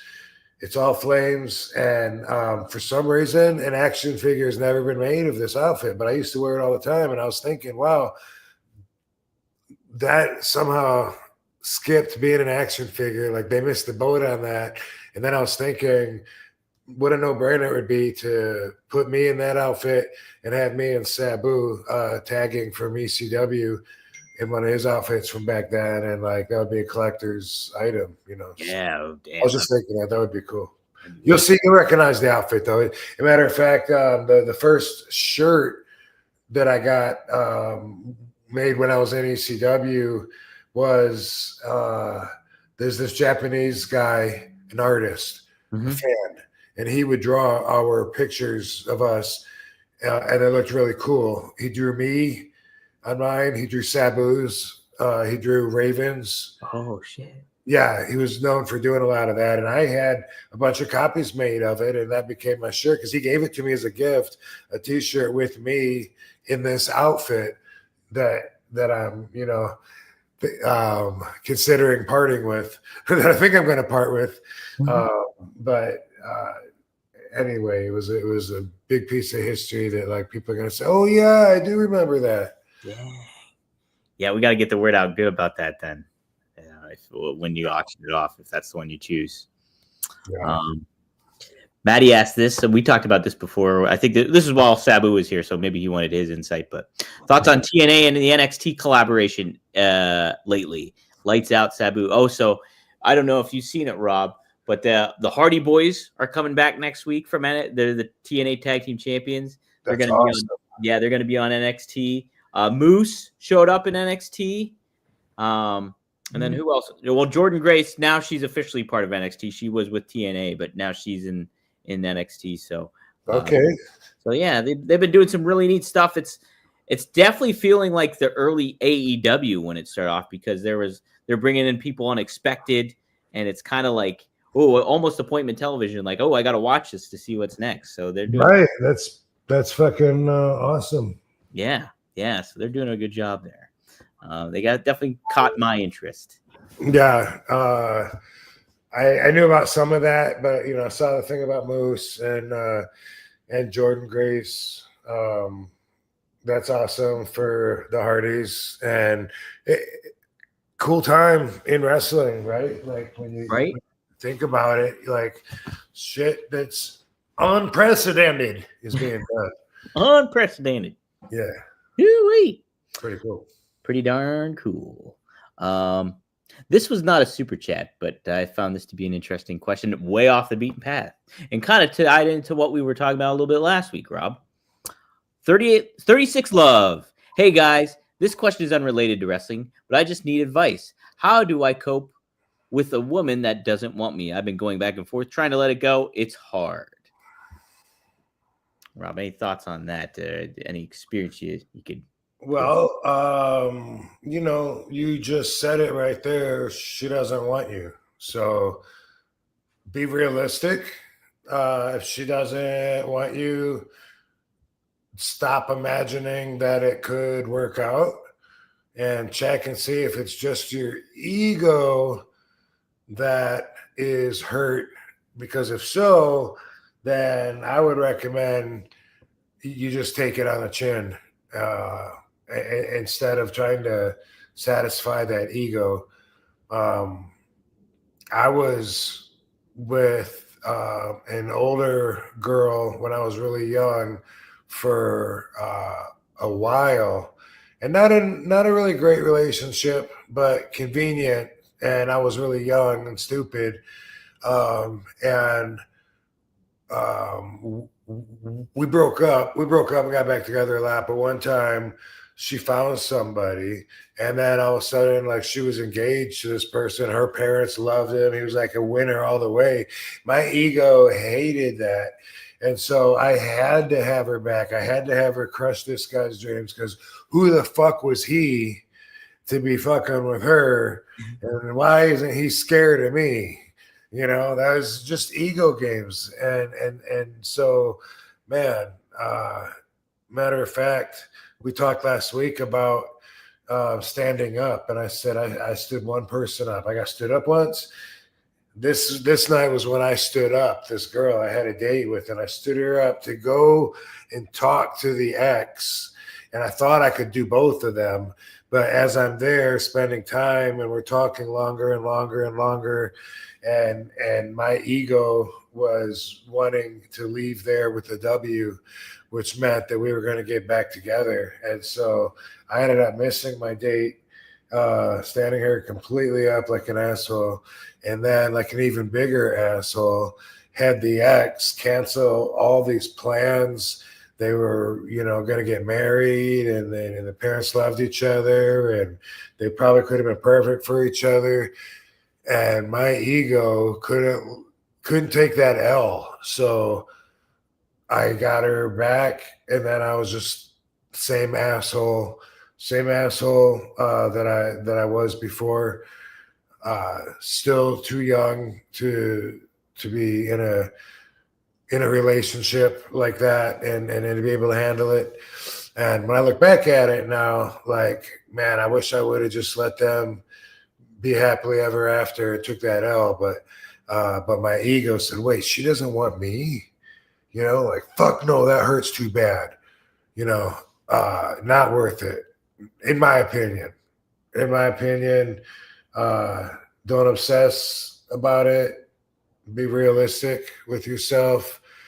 And you can only see what you can see, but eventually there'll be a bigger picture. And if you do the right thing now, you'll be glad when you're looking at the bigger picture later. Yeah, 100%. I too, when I know a girl's not interested in me, it's almost kind of funny to make fun of it too, in a certain way. Like, I'll completely read a girl, like I'll start talking to her, and I can immediately, she's definitely not vibing with me, and I'll be like, just in my head, well, fuck it, that's it, and just walk away from it. It's just like, yeah, that's it. You just take the L on a lot of the things. It's just like, that's life. You interact with people. Some people are not going to vibe with you, and you're not going to vibe with them, and it's just like, all right, well, yeah, and find some humor in it if you can. It's a good way to kind of help. This one ain't working out. Get away from it so you can go and be available when you do stumble across the one that will work out. Yeah, absolutely. Right. Yeah. Speaking of, a friend of ours is getting married. How about that? What, I hear wedding bells. Yes. So many people on Facebook have been sending me messages, keeping me up with the Chilla Costa Nostra, the Bobby Fulton crime family. And I appreciate that. And man, this week, everybody, the news came out. Now we know what Bobby's been doing with all the funds he's been saving by not paying everybody. He got a ring on his girl, and they're gonna get married.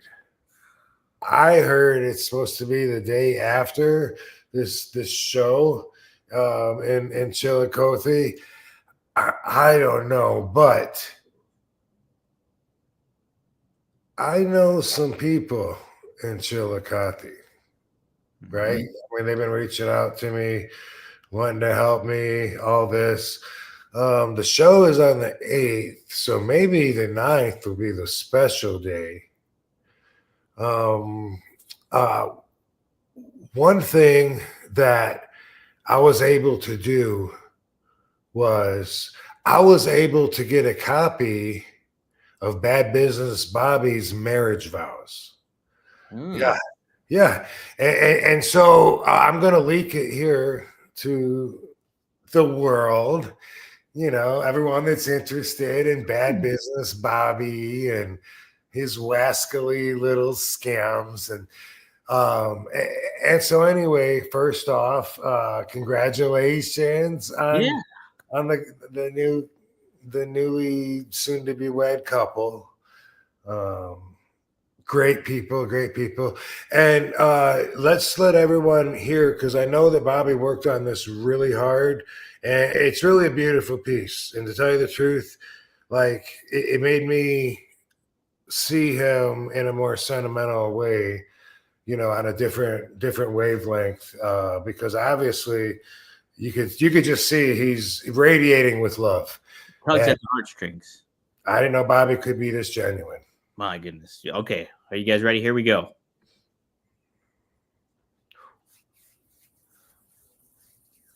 Roses are red, violets are blue. They can't make you testify if I'm married to you. I'll love you forever, unless times are bad, in which case lies will replace the good times we had. My partner in crime till the end of time, through hustles, robberies, and scams. You're the dream I don't deserve to have, the scumbag that I am. If I say I quit, it don't mean shit. I'm just lying to get by. For in the end, best friend, to hell I'll send the inseparable you and I. Sorry, I didn't mean to spit. Wow. That is so sweet. That is so sweet. If I think about all the love letters that I've read in my life and the vows that I've heard exchanged, that might top it, Rob. That is, I had to share that with people. You guys got it here first. Send that to Dave Meltzer, everybody. Maybe he'll put it in the newsletter. I think I'll post that on my social media. Maybe. Yes. My goodness. Beautiful. Anyway, congratulations on congratulations. I'm going to be throwing Bobby his bachelor party, by the way. Oh, nice. What's the plan? Do you have something laid out? Putting it together now. I'm talking to a few of his friends, that know Party Bobby, because I just know Bad Business Bobby. And so we're seeing like what he likes, what he's into, what's fun for him, what's not, and we're just starting those talks. But we actually interviewed one of his friends here on video, and maybe this will help anyone else that might have some ideas they want to bring forth in the chat room or to me. I got a little bit of time before I throw this together, but you can maybe get a little idea of what Bad Business Bobby's into from this video. Now let's take a look here, everybody. I'm going to play you a quick video from a guest we had on about 2 years ago where she talks about Bobby Fulton. Now, again, this is purely the guest's story, but I'd like you to weigh in on it after this video plays, okay? Sure. Up, My bad. and I was laying on the bathroom floor, and I know that he had come in with one of the other girls, and obviously something didn't work out. And the next thing I knew, he was, tilting my face and jacking on my face, and I couldn't move. There was nothing I could do, but I seen that it was him. So regardless of how he wants to try to defend himself now, when I go at him on social media, only God knows how many people he probably did that to, and whether or not you remember it, I remember it fucking so crystal clear. It's like yesterday. Angel. So, What'd you think of that, Rob? Disgusting. And she's talking about dildo? No, she is not. She's talking about the others. The other dad. one. The dad? The dad, yes. Wow. I'm telling you, man, he's got a lot of people fooled. He is not a good person. Isn't that fantastic? Oh, my God. That is fantastic. I had to. Yeah. Sorry. Wow. These are really bad people. So. Jeez. Wow. So we're gonna talk. I'll talk, and put some other ideas together because I don't really know about what kind of party that was. Yeah. But anyway, I don't want Bad Business Bobby to find out anyway. I'm setting this bachelor party up and I want to surprise him. So we'll talk to some more of his friends. Some other inputs. Yeah. Good golly.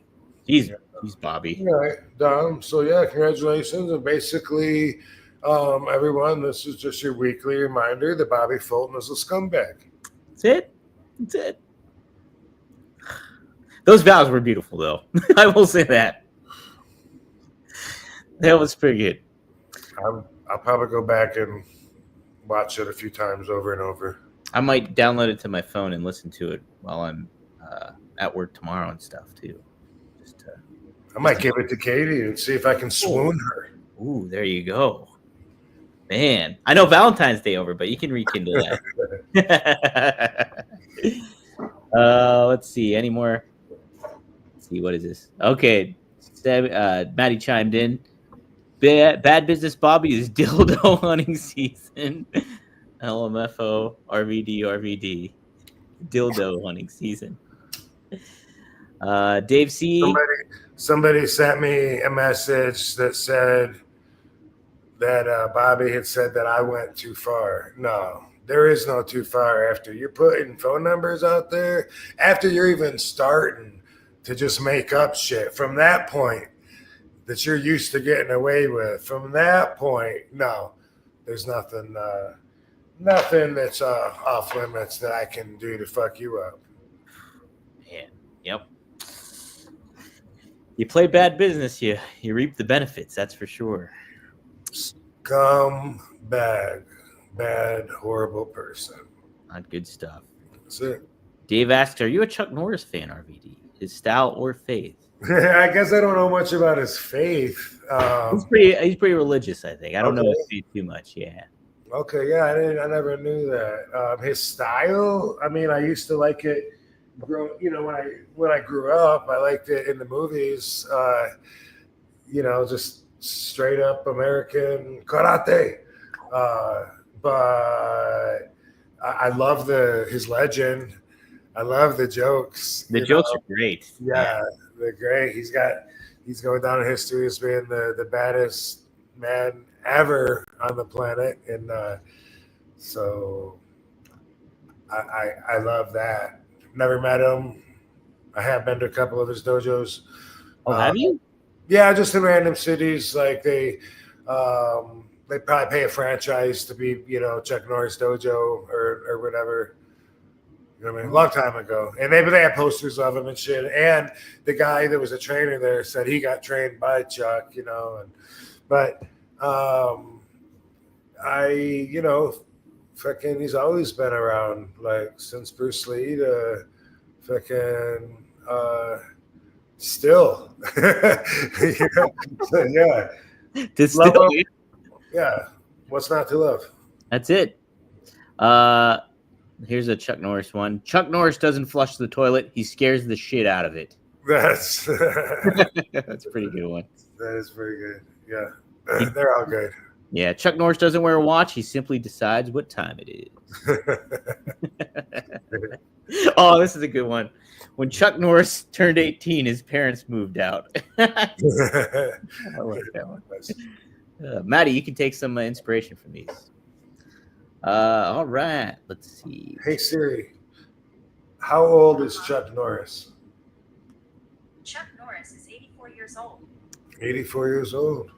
He's looking good too. I think I saw a recent picture of him and stuff, and he's moving into shaking, man. William Shatner's like 91 or something, and he's at all these conventions. Yeah, that's crazy. Oh, yeah, William Shatner. I'm gonna look him up. Do you know how old Dick Van Dyke is? Is he alive? He's alive. No, I don't know how old. He's 99. What? Dick Van Dyke is 99. Wow, that's amazing. That's awesome. Isn't he? So cool. He was like my first like favorite actor as a kid. It was like him or John Ritter, because I remember seeing Dick Van Dyke in Mary Poppins, and I'm like, I like that guy. But is it the Dick Van Dyke Show or the Andy Griffith Show? Dick Van Dyke Show. Okay. Do you know what the Andy Griffith Show was? Oh yeah. Oh, 100% I do. I love the Andy Griffith Show. Mm-hmm. I actually went to Mount Airy. One of my cousins, she got married in that area, and that's where Mount Airy is wherever the town. I can't remember what the name of the town that it was based out of, but that's the Andy Griffith town. Right. What's the name of the town? Oh, that's gonna bug me. Can't remember. But William Shatner's 93, Rob. Mayberry, right? Mayberry. But yeah, I wrestled there a couple times. Did you? The Mount Airy Fair. One time I wrestled this dude that I had never met before that lived in, I think, Columbia, South Carolina. And he was booked there to wrestle me. And we became kind of friends. And that was Chris Kanyon. What? Yeah, Mount Airy is where I met him at a fair. No shit. Dude, that's sweet. Well, before he hung him or killed himself, I mean. Well, I'll have to make a graphic. So you'll be you and Andy Griffith and Barney Fife and Chris Kanyon. Yeah. He told me like that, and then he was on shows for a while, like the Greg Price was running in the area, and he told me that he had written me from the Army or whatever, and I think I wrote him back. But I actually still had his envelope, his letter in my parents' house. And I didn't know that was him. I had to put two and two together. And he was saying in that letter that he had, man, what a waste. But he said that he had, never mind, I'm getting emotional. Yeah. Oh, man. Yeah. Oh, because it's neat, though, to the aspect of how, like, you're friends with Brian Cage, and he's a big Chris Kanyon influence. Right. Yeah. No, that's true. That's true. But anyway, what he said in the letter was that he had a job for making $60,000 a year as a doctor, and that all his friends thought he was crazy for wanting to give that up to follow a wrestling dream. And he's asking for my advice on that, Wow. Do you remember what you wrote to him and told him? No, but I mean, I was far from, the whole effing show. I mean, this must have been, 93? How did he even know who the hell I was? I guess I had WCW fame, and I was probably wrestling for All Japan. I guess that's, back then, I guess that's a pretty big name on the indie scene. Because I'm thinking, what other TV could I have had? But I guess I also had South Atlantic and IWF. All right. I guess I was a huge star.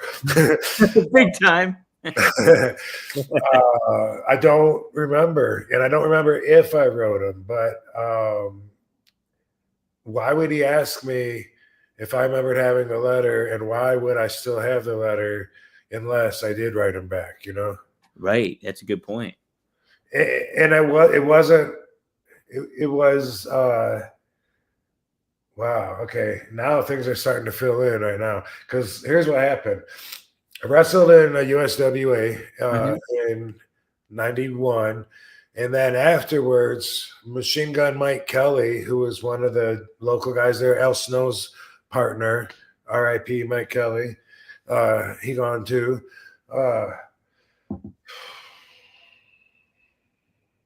He said. After I did the USWA run, he said, if you want to get your matches that were on TV, he said you can put an ad in the Wrestling Observer, which we had the actual printed up hard copies back then, and they were always in the dressing room. And Mike Kelly was saying that I could put in there, and they printed in there. Rob Zakowski is looking for any of his TV matches anyone might have, and I don't know if it had my address. Probably, yeah. I guess so. And then, and that was maybe South Atlantic, which I did after USWA. But anyway, that's where Chris got my address and wrote it to me, because I got a couple of my matches, and I got this letter from a dude in the Army saying, "Am I crazy for giving up this awesome career to be a wrestler? Because I just love it, and I believe in it. I know I can do it." And I know what my thoughts were, which were like, bro, I can't tell you to turn down that fucking guaranteed job in life that you have. Wrestling doesn't offer those guarantees. It's not as secure of a life. But if you're going to hate yourself for not following your dreams, you got to do what you got to do. Is that what you would say now, or is that what you would have said back then too? That's what I would have said back then. That's what you would have said back then? Yeah. Yeah. How about that? Yeah, man. Great stuff. Yeah, Canyon was awesome. R.I.P. to him for sure. Isn't that so crazy that like no one would give a fuck that he's gay? Like, no. Right. That's the shame of it all too, is like, but I'm sure, but back then too, you think about like if you were gay and you're thinking about all that stuff, and like you're internalizing that all the frustration that builds up with that, and the self-consciousness that comes with like internalizing something but it's just like, it's a very, like, how difficult that could have been to be in that industry to withhold something like that for so long and give that self-torture to yourself. It's really sad. Yeah, I mean, I never knew, but I really don't think people would have cared that much. I mean, the earlier you go back, the more they would have cared. But if you go back early enough, it used to be illegal. Right. Mm-hmm. We were taught that was bad and that was wrong, and people in general. This is one thing that I can tell everybody as a one-of-a-kind nonconformist, proud to be so. Here's what I get from studying people. People like to be told what to do. And then as long as they're told that it's okay, then they gauge how good they're doing in life by how good they follow the directions that we're giving them. And for basic thinkers, that's what makes them a good person or not. Mm-hmm. Yeah. Whether they stopped all the way at that four-way stop sign, even though nobody was around to see it, to them, that makes them a better person because that's what they're told to do. And it really has nothing to do with moral values or anything like that. So, people used to be told gay was illegal, blacks were illegal, pot was illegal. And now still there's people that hate pot and that hate people that smoke pot, and that's great. I'll fight for their rights to hate away as much as they want. But when the government starts saying it's okay, man, so many people now that used to shame pot are now like, well, the gummies help me sleep at night, and it's just because they like to be told what to do. And then, if what they're told to do changes, they'll change with it because they're being a better person by following those directions better. That's how most people gauge. And that's my belief as a nonconformist. So check yourself. Check yourself. Indeed. Yeah. Good talk here about Canyon. I like him a lot. Dave C asks you this. What are your thoughts on Jeet Kune Do? I love it. Did I say that right? Jeet Kune Do? Yeah, I mean, it's awesome. I don't know a lot other than it was Bruce Lee's sport and art, and I've seen like what he does, and which is awesome. I don't know if he founded it. It says a book by Bruce Lee, The Tao of Jeet Kune Do, is a hybrid martial art and conceived and practiced by martial artist Bruce Lee. Sweet. Yeah. Yeah. So I'm far from an expert on it, but thinking that it's his philosophy and his way of life and art, that makes me think that his expressions, like be like water, for instance, all those things would be included in that. So sounds awesome. Yeah. I'm sure I'm a fan. Mostly like I read a little here or there. Maybe I've taken a class or a lesson or something, but from my experience, most of everything that I was involved in was pretty hard hitting, like sparring, and then even sparring with different stuff. But like what I mean by that is sparring, kickboxing, which was rough as hell, and then also sparring even like with karate, sparring with the kendo sticks, sparring with taekwondo. So a lot of and kajukenbo. A lot of my experience isn't in the passive arts, although I respect them, and I don't know that Jeet Kune Do's passive. I would think that it's not, but then kind of is. I would think it's equally balanced, but that's kind of like what Aikido is about, is finishing the circle of energy. It comes at you, when you use the momentum. But anyway, I like it all.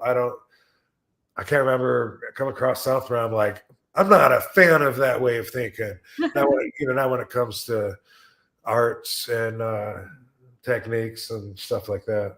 Yeah, and to your point, the Jeet Kune Do logo it has the yin yang in it, the emblem, and it has using no way as way, having no limitation as limitation in the right without fighting. Yeah, and then it also says too that at the heart of it is like crafting responses or counterattacks that effectively target the adversary's offensive moves. So in a way, like you said, it's kind of passive because you're doing defensive instead of offensive. So interesting. Martial arts is awesome. Pretty damn cool. Yeah, I can't believe I used to do so much in a day. Get up and go to school 7 in the morning and go to 7 different classes or whatever, and still go to something afterwards, like maybe a martial arts class, maybe go to the Y and work out. Like, I can't believe I did so much in a day before. That's pretty wild. Because the days go by so quick now. Like I could do like one thing a day, maybe 2. And as a kid too, to be able to go and do all that stuff and have the commitment to it and the passion to it, that speaks to something too. Because a lot of, if you're a teenager, your head's all over the place. Right. Yeah. And, the time window was never as small as it always is now. Right. Even at the same time, like if you had, I got till 8 o'clock.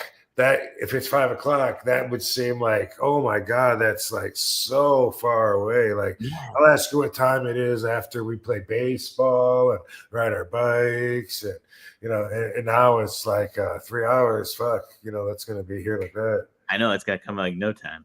That's the same with wrestling too. It's so funny because I'll be like, my barrier, my barometer was like 2 years. Like 2 years felt like forever in pro wrestling, and now like I think about like somebody like a Kofi Kingston career. He's been in WWE for like 14 years. It's just like, and it doesn't seem that long. It's just like crazy. Yeah, sure. All right. We'll close out with these 2 last super chats here, or one last super chat because I just asked that one. Maddie. Oh, he He says, RVD, I'll tag with you and Sabu versus Bad Business Bobby Dildo and my old mate. It kicked out and played pick a hand with. He's like, what is it, people who love to stir nonstop, who love to stir the pot? What is it with people who love to stir the pot? Right, man. Some people seem to live off of drama. I'm so glad that Katie doesn't, because we have a very drama-free house.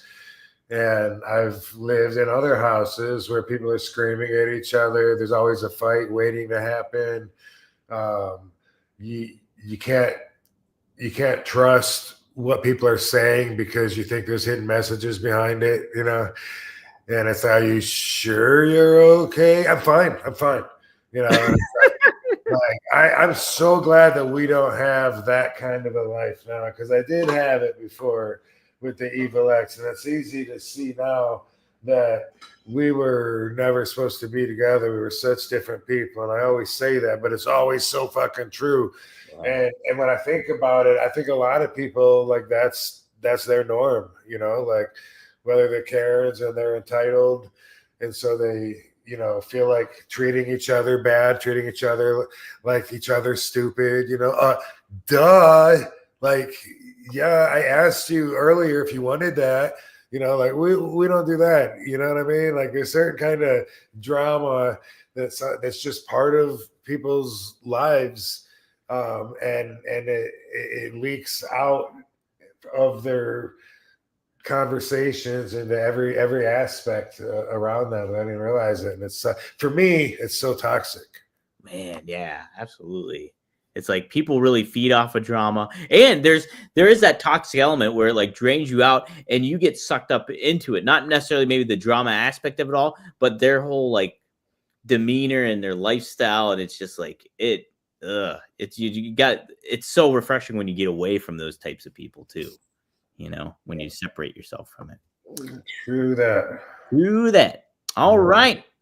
That was that's just shame we didn't get Sabu back. We'll have to get him back on at some point. Yeah. Get his thoughts. If you remember, is not being arrested and taking the mug shots in the parking lot. Yeah. But it will remain a mystery for now. We'll have to wait and figure it out. So there's a little cliffhanger for you guys. That and you know, why was Bobby jerking off in someone's face while they're sleeping? Yeah, what the fuck, man? Did I catch that right? That's what that gal said. My goodness. Whew. Well, guys, if you like what you're hearing, you can rate us 5 stars on Spotify or Apple Podcasts. Be sure to go to rvd420.com and get some exclusive RVD glassware from Greek Glass. They do amazing work there. Check them on out. Look at all these ones. You go to rvd420.com and scoop one of yours up of your own. You can also go to 1tsport.com, get some exclusive RVD merchandise like the old school ECW RVD crew neck sweater, or you can get a t-shirt in that form, but plenty of other different items that you can choose from as well. So like if you're watching on Rob's YouTube channel, be sure to subscribe to that. If you're watching on rvdtv.com, be sure to like, subscribe, and share that out as well too. But that should do it for this week, Rob. YouTube Chris reminded me there is a Sabu and RVD action figure set. It comes with the ECW ring. Really? Big box. Okay. RVD in a red outfit. Yep. It's the only place where the RVD in that red outfit in ECW is. It's in the box set, but he's right about that. Yeah.